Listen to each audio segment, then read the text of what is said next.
Hanya berselang 2 bulan setelah mengklarifikasi hartanya, ex-Kepala Bea Cukai Makassar Andi Pramono ditahan KPK sebagai tersangka penerima gratifikasi dan tindak pidana pencucian uang.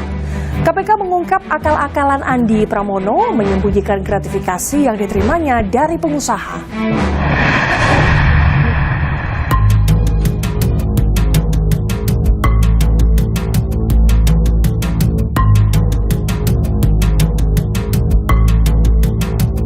Garis hidup Andi Pramono, mantan Kepala Bea Cukai Makassar, berubah drastis usai pamer harta sang anak viral di media sosial.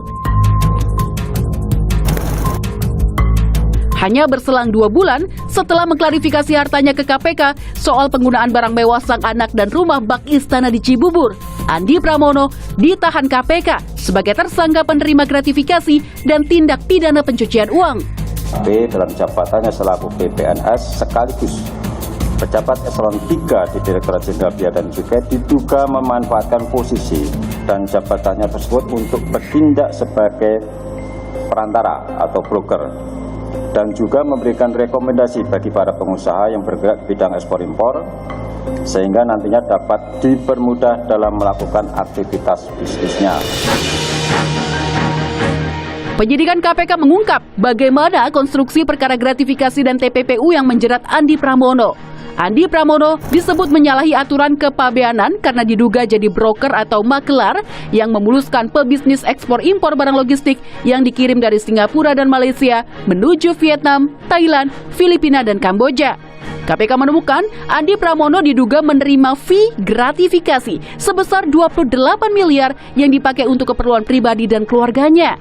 KPK menyebut dalam kurun waktu 2021 hingga 2022, Andi membeli berlian senilai 652 juta rupiah, polis asuransi 1 miliar rupiah, dan membeli rumah di wilayah Pejaten, Jakarta Selatan sebesar 20 miliar rupiah.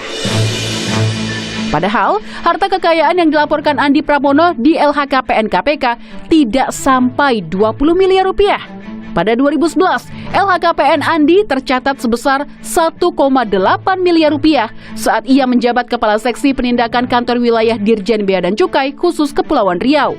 Kenaikan signifikan harta yang dilaporkan Andi terjadi pada 2019. Saat itu, Andi Pramono melaporkan hartanya naik menjadi 11,9 miliar rupiah dari tahun sebelumnya 7,3 miliar rupiah.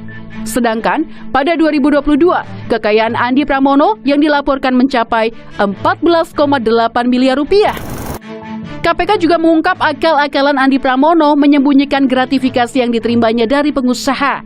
Andi bahkan diduga memanfaatkan rekening mertuanya untuk menampung uang gratifikasi.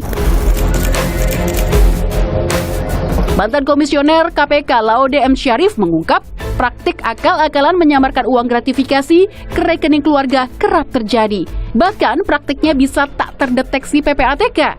Kalau ingat kasusnya Emir Sattar, Direktur Garuda, waktu itu ketika kita cari tak ada bekasnya sama sekali, nggak ada jejaknya di Kementri di PPATK, teman-teman dari Singapura juga nggak dapat.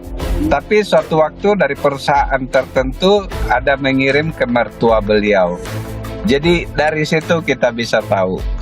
Jadi hanya satu transfer yang itu yang menjadi petunjuk untuk kita telusuri. Jadi saya pikir memang sulit, nggak gampang.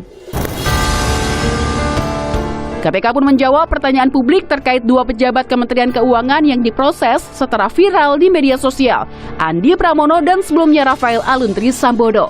Komisioner KPK menyebut pengawasan internal di Ditjen Pajak dan Ditjen Bea dan Cukai lemah. Ada kelemahan dalam sistem pengawasan internal di kedua institusi tersebut, dalam hal ini adalah pajak atau bea cukai. Seorang pegawai yang secara normatif itu tidak mungkin bisa menghimpun kekayaan sedemikian besar, dan kami meyakini tidak mungkin rekan sejawat, atasan atau pimpinannya itu tidak tahu.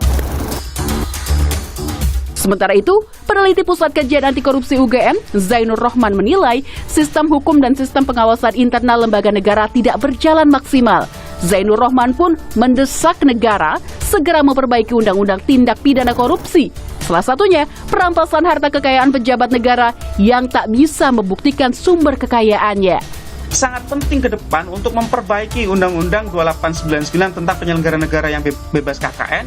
Dan yang kedua adalah Indonesia sangat penting untuk mengkriminalisasi apa yang disebut sebagai illicit enrichment, penambahan kekayaan secara tidak wajar. Ini ada dua, satu di dalam Undang-Undang Tipikor, yang kedua di dalam rancangan Undang-Undang Perampasan Aset Hasil Kejahatan. Jadi nanti kalau ini disahkan di dalam dua rancangan itu, siapapun penyelenggara negara yang punya penghasilan tidak sesuai dengan profil itu harus membuktikan sebaliknya.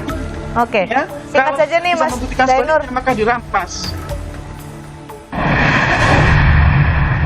Informasi tadi sekaligus menutup perjumpaan kita. Tetap pantau terus informasi pemilu 2024 hanya di Kompas TV, independen, terpercaya. Saya Gracia Adel, pamit undur diri, sampai jumpa.